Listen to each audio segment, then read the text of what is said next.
बॉलीवुड में पीआर एक ऐसा टूल है जिसकी हेल्प से एक फ्लॉप मूवी को हिट किया जा सकता है। एक नॉट सो टैलेंटेड एक्टर के अराउंड हाइप क्रिएट की जा सकती है एंड उसे स्टार बनाया जा सकता है एंड बॉक्स ऑफिस के नंबर्स को मैनिपुलेट किया जाता है ताकि मूवी के अराउंड फेक हाइप क्रिएट की जा सके एंड ऑडियंस को या ओटीटी प्लेटफॉर्म को ट्रिक किया जा सके टू थिंक ये मूवी हिट है या सुपर हिट है। यही नहीं, कई एक्टर एंड एक्ट्रेसेस पीआर का यूज करके मूवी में सिग्निफिकेंट रोल पाने के लिए भी लॉबिंग करते हैं। वैसे तो पीआर का मतलब होता है पब्लिक रिलेशंस एंड पीआर का use celebrities, businesses, public figure and organisations करते हैं अपनी इमेज या रेपुटेशन को मीडिया और पब्लिक में मैनेज करने के लिए, या फिर कहें कि मीडिया या पब्लिक आई में पीआर के थ्रू सेलिब्रिटी अपने आप को अच्छा दिखाते हैं। अगर कोई कंट्रोवर्सी हो जाए या किसी स्टार की नेगेटिव इमेज को पॉजिटिव बनाना हो तो पीआर एजेंसीज को हायर किया जाता है एंड फिर यही PR agencies news, digital media, interviews, podcast के थ्रू एक सेलेब की इमेज को और ज्यादा पॉपुलर बनाने में या फिर इमेज क्लीन करने में भी हेल्प करती हैं। जैसे कि एक टाइम था जब सलमान खान की इमेज मीडिया में एक बैड बॉय की थी क्योंकि सलमान अपनी गर्लफ्रेंड को अब्यूज करते थे, हैरेस करते थे एंड इवन सलमान खान ने ऐश्वर्या राय को थप्पड़ तक मारा था। एंड यही नहीं, Salman Khan hit and run case and black buck case के चलते मीडिया में हमेशा अपनी नेगेटिव इमेज और इनअप्रोप्रिएट बिहेवियर की वजह से ही लाइमलाइट में रहते थे। बट जब सलमान खान ने रेशमा शेट्टी की पीआर एजेंसी को हायर किया तब रेशमा शेट्टी ने सलमान की इमेज को एक बैड बॉय से बीइंग ह्यूमन बना दिया। सलमान खान के पीआर ने सलमान खान के अपनी फैमिली के लिए जो लव है ना उसको मीडिया में हाईलाइट किया एंड फिर उसी तरह के रोल्स भी सलमान ने मूवीज में किए एंड यहाँ तक कि बीइंग ह्यूमन कैंपेन से भी सलमान खान की इमेज काफी इम्प्रूव हुई। एंड अभी सलमान खान ने सर्टेनली बहुत गलत चीजें की है, ये सलमान के फैंस भी जानते हैं, but still after all the controversy Salman Khan की मीडिया में एक सर्टेन इमेज है जो उनके फैंस को काफी पसंद आती है। सिमिलरली एसआरके ने भी कई चीजें ऐसी की है जिनकी वजह से उन्हें काफी हैवी बैकलैश मिल सकता था, पर एसआरके के पीआर ने शाहरुख खान के शेडी बिहेवियर को बहुत स्मार्टली हाइड किया है। जैसे कि प्रियंका चोपड़ा के साथ शाहरुख खान के अफेयर के लिए मीडिया आज तक प्रियंका चोपड़ा को ही टारगेट करती है, बट शाहरुख खान पे कोई हार्डली सवाल उठाता है। एंड यही नहीं, एसआरके ने अपनी फैमिली मैन की इमेज को इंटैक्ट रखने के लिए प्रियंका चोपड़ा को बॉलीवुड से भी साइडलाइन करवा दिया एंड इवन आर्यन खान के केस में भी सारी कंट्रोवर्सीज को एक पॉलिटिकल एंगल देकर मीडिया को मैनिपुलेट किया गया। इवन अक्षय कुमार भी अपने टाइम में एक बहुत बड़े प्लेबॉय हुआ करते थे एंड जिस भी हीरोइन के साथ वो काम करते थे उन्हें एंगेजमेंट रिंग देकर कमिटमेंट दे देते थे। बट ट्विंकल से शादी के बाद अक्षय कुमार एक फैमिली मैन की इमेज को पोर्ट्रे करते आए हैं एंड ऐसा नहीं है कि शादी के बाद अक्षय कुमार के कोई अफेयर्स नहीं रहे। इनफैक्ट ट्विंकल खन्ना अक्षय के अफेयर्स के बारे में जानते हुए भी चुप रहती है ताकि मीडिया में अक्षय कुमार की इमेज इंटैक्ट रहे। इवन अक्षय कुमार अपने आप को एक नेशनलिस्ट पोर्ट्रे करने का ट्राई करते क्योंकि ये इमेज अक्षय कुमार की रिसेंट फिल्मोग्राफी के साथ अलाइन करती है एंड इवन अक्षय कुमार कई पॉलिटिशियंस के साथ इंटरव्यू करते हुए भी नजर आता है, जिससे ये मैसेज मीडिया में जाता है कि अक्षय देश हित में कितना इंटरेस्ट लेते हैं। बट फिर अक्षय कुमार को नेटिजन्स उनकी कैनेडियन सिटीजनशिप के लिए ट्रोल करने लग जाते हैं। तो अक्षय कुमार को बॉलीवुड में ही काम करना है तो फिर सोशल मीडिया पे वो एक पोस्ट शेयर करते हैं और अनाउंस करते हैं कि उन्होंने कैनेडियन सिटीजनशिप को छोड़ दिया है ताकि अक्षय कुमार ने जो एक नेशनलिस्ट की इमेज बनाए रखी है ना वो मीडिया में बनी रहे। तो बॉलीवुड में हर एक सुपरस्टार को सुपरस्टार बनाए रखने में पीआर का एक बड़ा हाथ होता है, since PR media perceptions and narrations को कंट्रोल करते हैं। सो ये तो पीआर एजेंसीज का बेसिक काम है। बट जैसे कि मैंने पहले मेंशन किया है कि बॉलीवुड में पीआर फ्लॉप मूवीज को हिट करवाने में, फेक स्टार्स बनाने में या फिर बॉक्स ऑफिस पे फेक कलेक्शन को शो करने या फिर किसी राइवल स्टार की इमेज को डिस्ट्रॉय करने जैसे शेडी काम भी करते हैं एंड एक तरह से ऑडियंस को मैनिपुलेट किया जाता है कई लेवल्स पर, जिसके बारे में हम इस वीडियो में बात भी करेंगे। एंड ऐसा नहीं है कि पीआर बॉलीवुड में पहले नहीं होती थी, इनफैक्ट बॉलीवुड में पीआर काफी लंबे टाइम से होती आई है, बट तभी पीआर एजेंसी इतनी ऑर्गेनाइज नहीं होती थी एंड अभी पीआर एजेंसीज काफी ऑर्गेनाइज्ड हैं एंड अभी digital media and social media के अनलिमिटेड एक्सपोजर की वजह से भी बॉलीवुड स्टार्स की पीआर काफी एग्रेसिव हो गई है। जैसे कि अभी कोई भी नेपो किड इंडस्ट्री में लॉन्च होने से पहले ही पीआर एजेंसीज को हायर कर लेते हैं एंड इन नेपो किड्स के लॉन्च होने से पहले ही मीडिया में इनके बारे में positive stories and narration spread किया जाता है। जैसे कि सारा अली खान ने जब मूवीज में डेब्यू किया था ना तब सारा की पीआर एजेंसीज ने सारा अली खान की इमेज को एक middle class girl and relatable girl की तरह बनाने की कोशिश की थी एंड यही नहीं, सारा अली खान कितनी रिलीजियस है ये भी मीडिया में हाईलाइट किया जाता था and similar strategy initially Janhvi Kapoor ने भी फॉलो की। इवन इब्राहिम अली खान ने भी बॉलीवुड में डेब्यू करने से पहले अपनी इमेज को एक हम्बल एंड एक गूफी पर्सन की तरह पोर्ट्रे करने का ट्राई किया एंड यहाँ तक कि इब्राहिम अली अली खान पैक्स के सामने जय श्री राम बोलते हुए भी नजर आते हैं। जय श्री राम, जय वीर पहाड़िया की ओवर द टॉप पीआर ने तो वीर को टॉम क्रूज तक से कंपेयर कर दिया। एंड राशा थदानी की पीआर भी इतनी अग्रेसिव थी कि राशा के लॉन्च होने से पहले इंस्टा पे हर दूसरी रील राशा के बारे में ही होती थी। तो इन नेपो स्टार के केस में आप देखेंगे कि इन नेपो किड्स के लॉन्च होने से लेकर इनके डेब्यू मूवी रिलीज होने तक इनकी पीआर इनको इतना प्रमोट करती है कि ऑडियंस भी एक टाइम के बाद इनसे बोर हो जाती है। बट पहले जब नेपो स्टार जैसे कि करीना कपूर या ऋतिक रोशन जैसे बड़े स्टार किड्स भी लॉन्च होते थे ना, तब उनकी प्यार इतना अग्रेसिव नहीं होती थी। पहले इन नेपो किड्स को अपने टैलेंट को प्रूव करना होता था, उसके बाद मीडिया में इन स्टार्स के बारे में पढ़ने या सुनने को मिलता था। एंड ऐसा नहीं है कि उस वक्त पेड पीआर नहीं होता था, उस वक्त भी कई फिल्म जर्नलिस्ट पैसे लेके आर्टिकल्स लिखा करते थे। पीआर तो पहले भी होता था। हाँ, बट अभी अभी कुछ ज्यादा हो गया। कुछ भी लिखते हैं, just took a right turn from married. तो इसमें डालने की क्या जरूरत है यार? There's no बट magic उसका in it. रीच लिमिटेड रहता था एंड इसी कारण उस वक्त के कई फ्लॉप स्टार किड्स आज इररिलेवेंट भी हो चुके हैं, जैसे कि फरदीन खान, तुषार कपूर, ट्विंकल खन्ना, उदय चोपड़ा।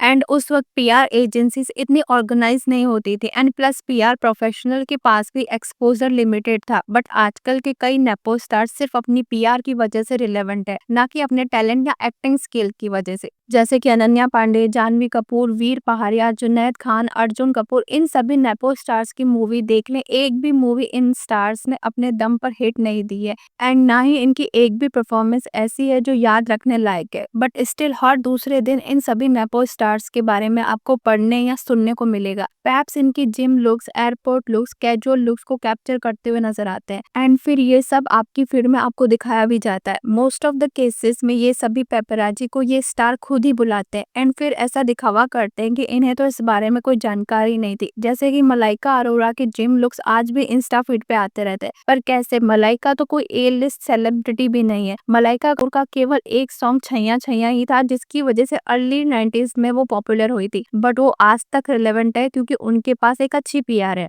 लेकिन कई आउटसाइडर्स के पास इनिशियली पीआर पे इतना पैसा स्पेंड करने का बजट नहीं रहता है, इसीलिए वो इतना लाइमलाइट में भी नहीं रहता है। आई मीन जो जितना ज्यादा पैसा स्पेंड करेगा पीआर पे, वो स्टार या सेलेब आपके मोबाइल स्क्रीन में उतना ज्यादा आपको दिखाई भी देगा। जैसे कि कार्तिक आर्यन की पीआर पहले इतनी ऑब्वियस नहीं थी जब उन्होंने बॉलीवुड में डेब्यू किया था। क्या होता है, मेरी मेरी फैमिली स्टार्स से भरी नहीं है।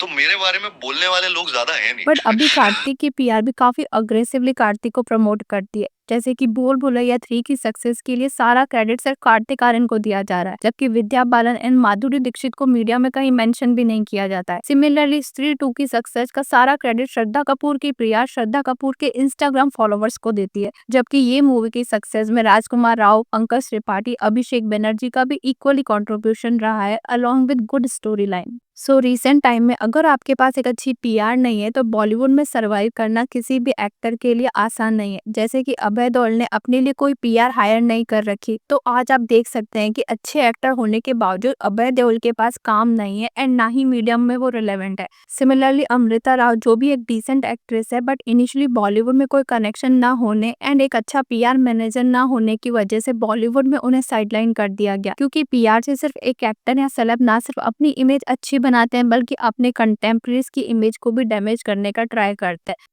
By doing negative PR for rival actress. जैसे कि अभी मैंने कई मीडिया पोर्टल्स के ऐसे आर्टिकल देखे जहां आलिया भट्ट को दीपिका पादुकोणे से कंपेयर करते हुए ऐसा लिखा जा रहा था कि दीपिका पादुकोणे आलिया भट्ट से एक बेटर एक्ट्रेस है एंड आलिया भट्ट केवल करण जौहर की वजह से इंडस्ट्री में सर्वाइव कर पाई है। एंड अभी ये ऐसा एक आर्टिकल नहीं है जो आलिया भट्ट को टारगेट करता है, सिमिलर पैटर्न में इस तरह के कई आर्टिकल्स देखने को मिलते हैं। एंड अभी ऐसा नहीं है कि आलिया की पीआर कुछ कम है, वो भी सिमिलर टैक्टिक्स प्ले करती है। जैसे कि जिगरा एंड स्त्री 2 की रिलीज आसपास ही होनी थी एंड आलिया भट्ट की पीआर श्रद्धा को ये बोलकर टारगेट कर रही थी कि श्रद्धा का मूवी में सिर्फ 20 मिनट का रोल है, तो श्रद्धा कपूर की स्त्री 2 एक फीमेल सेंट्रिक मूवी कैसे हो सकती है। सिमिलरली वायरफ की मूवी अल्फा साइन करते ही आलिया भट्ट की पीआर आलिया भट्ट को वायरफ के स्पाई यूनिवर्स का टॉप लीडिंग लेडी डिक्लेयर कर देती है।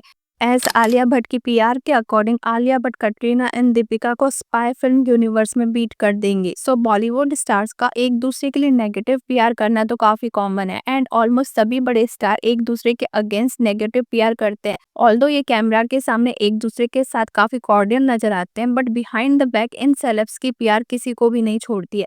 एंड ऑडियंस को भी block booking and fake box office collection दिखा करके मैनिपुलेट किया जाता है। जैसे कि जिगरा मूवी की रिलीज के बाद मूवी अच्छा परफॉर्म नहीं कर रही थी, but Alia Bhatt and Karan Johar media में fake box office collection show कर रहे थे एंड कह रहे थे कि जिगरा एक हिट मूवी है।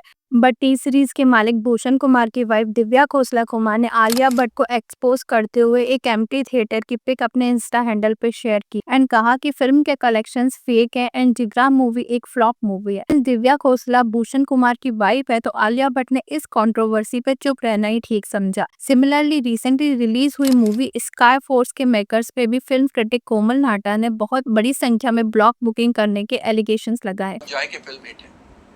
हाल ही में फिल्म रिलीज हुई थी स्काई फोर्स। उसमें दो तरकीबें इस्तेमाल की थी। एक तो बुक माई शो पर अगर आप टिकट बुक करते हैं तो आपको उसी वक्त 250 रुपए रिफंड मिल जाते हैं। कहने सिंस का ये मतलब है मूवी अच्छा बिजनेस नहीं कर रही थी, तो मेकर्स ने खुद ही टिकट्स खरीद लिए ताकि ऑडियंस को लगे कि ये मूवी हिट है एंड बाद में स्काई फोर्स को अच्छे प्राइस पर किसी बड़े ओटीटी प्लेटफॉर्म को बेचा जा सके। एंड सिर्फ स्काई फोर्स ही नहीं बल्कि कई और मूवी मेकर्स भी सेम तरीके से ऑडियंस को मैनिपुलेट करते हैं, जैसे कि गेम चेंजर, छावा, ब्रह्मास्त्र जैसी कई और मूवीज के भी कलेक्शन बढ़ा चढ़ा के बताए जाते हैं एंड कई क्रिटिक्स एंड इन्फ्लुएंसर को भी पैसे दिए जाते हैं फॉर फेक रिव्यूज ताकि इन मूवीज को फिर ओटीटी प्लेटफॉर्म पर एक हायर प्राइस पे बेचा जा सके। इवन बॉलीवुड के कई एक्टर्स अपने क्लाउड पैसे एंड पीआर का यूज करके अवार्ड्स तक को मैनिपुलेट करते हैं, जैसे कि आलिया भट्ट ने 2024 फिल्म फेयर के अवार्ड्स के लिए काफी लॉबिंग की थी एंड आलिया भट्ट को पता था कि रणबीर कपूर को एनिमल के लिए बेस्ट एक्टर का अवार्ड मिलेगा, तो आलिया भट्ट अपने लिए भी एक अवार्ड चाहती थी एज रणबीर एंड आलिया बॉलीवुड में एक पावर कपल की इमेज को बिल्ड कर सके। एंड आलिया भट्ट रॉकी और रानी की प्रेम कहानी के लिए अवार्ड जीतती भी है। सिमिलरली इस ईयर के आईफा में भूल भुलैया 3 के लिए कार्तिक आर्यन को बेस्ट एक्टर का अवार्ड दिया जाता है, जिसके लिए भी कार्तिक आर्यन को काफी ट्रोल किया जाता है क्योंकि भूल भुलैया भले ही एक हिट मूवी रही है, बट कार्तिक आर्यन उस मूवी के लिए बेस्ट एक्टर का अवार्ड डिजर्व नहीं करते थे। सिमिलरली 2019 में गली बॉय को ऑस्कर में सेंड किया जाता है इंडिया को रिप्रेजेंट करने के लिए, जबकि उस साल तुम्बाड़ को ऑस्कर में भेजा जाना चाहिए था क्योंकि एज अ मूवी तुम्बाड़ एक यूनिक एंड स्ट्रॉन्ग मूवी थी एंड ऑस्कर जीतने के तुम्बाड़ के ज्यादा चांसेस थे, बट जोया अख्तर के पावर एंड फैमिली कनेक्शन की वजह से गली बॉय को ऑस्कर्स में सेंड किया जाता है। तो बॉलीवुड में फैमिली कनेक्शंस एंड पीआर मिलकर कई छोटे बजट की मूवीज को ग्रो होने नहीं देते एंड लाइमलाइट हासिल करने का चांस ही नहीं देते। एंड सिंस छोटे बजट की कई मूवीज के पास इतना बजट नहीं होता है कि वो पीआर पर स्पेंड कर सके, तो अक्सर इस तरह की मूवीज अननोटिसेबल ही रह जाती हैं। इवन बॉलीवुड में कई रिलेशनशिप भी सिर्फ पीआर एंड क्लाउड के लिए ही फेक किए जाते हैं, या ऐसा भी कह सकते हैं कि कई बॉलीवुड कपल्स बॉलीवुड में एक दूसरे के साथ सिर्फ इसलिए हैं ताकि मीडिया में वो एक परफेक्ट कपल की इमेज को कैश कर सके, but in reality their relationships are really messed up. So overall audience को ये सेलेब्स एक glamorous and picture perfect image sell करने का ट्राई करते हैं, जो शायद बिल्कुल भी सच नहीं है, but as a audience and fans we are really gullible एंड हम इन सेलेब्स को अपना आइडल मानने लग जाते हैं। एंड जब इन स्टार की शेडी इमेज की सच्चाई हमारे सामने आने लगती है, तो एज अ फैन हम उसे एक्सेप्ट नहीं कर पाते एंड फिर उन्हें क्रिटिसाइज करते हैं एंड हेवीली ट्रोल करते हैं, which is also very toxic. But what you guys think about this, please let me know in the comment section.